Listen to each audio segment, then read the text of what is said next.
All right, Calvin, once again, we've got a charger here. I'm going to show you one more time with the measuring from the bottom side ground point to the top of this transistor. Should not be 48 volts. It's got about, sometimes it'll have about 1 volt on it with no battery plugged in. That's okay, but you definitely don't want to see 48 volts there.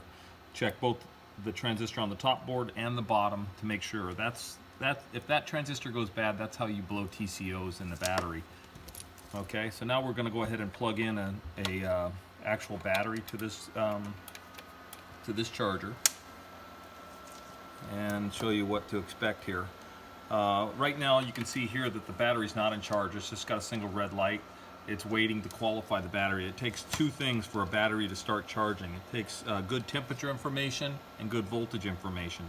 So we can check the voltage information right here by measuring from the brown to the orange with DC volts, and that's going to be about 34 volts. If you see 46 or 42 or 47 volts out there, that means the battery is not working. It's not connecting to the charger. So you should see battery voltage once the cable's hooked up, as you can see on my meter. Okay. The next thing we're going to check is from this lower left ground point to the two red lines that are right below the ground we checked earlier. That should measure about 2.6 volts DC on both lines. That's your temperature feedback. If you're not seeing 2.6 volts there, the battery will not go into charge. So once again, two things that every charger needs before it'll go into fast charge is good temperature information and good battery information.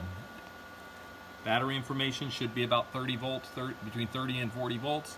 Temperature around 2.6 volts, both DC. Now the last check we'll make is once the battery actually goes into fast charge, you'll see a black resistor over here on the right hand side of the board. If you measure the DC volts, change your scale to 200 millivolt scale and measure across the voltage across that resistor, you should see somewhere around 90 millivolts. That means that the battery is actually in fast charge. Once the yellow light goes on the front of the unit saying it's in fast charge, that's when you can check this right here to see that you are indeed getting fast charge. If you don't get fast charge there, eventually the charger will go into an error mode. When it flashes, the green and the red lights will start flashing, saying that you don't have charge current. That's it.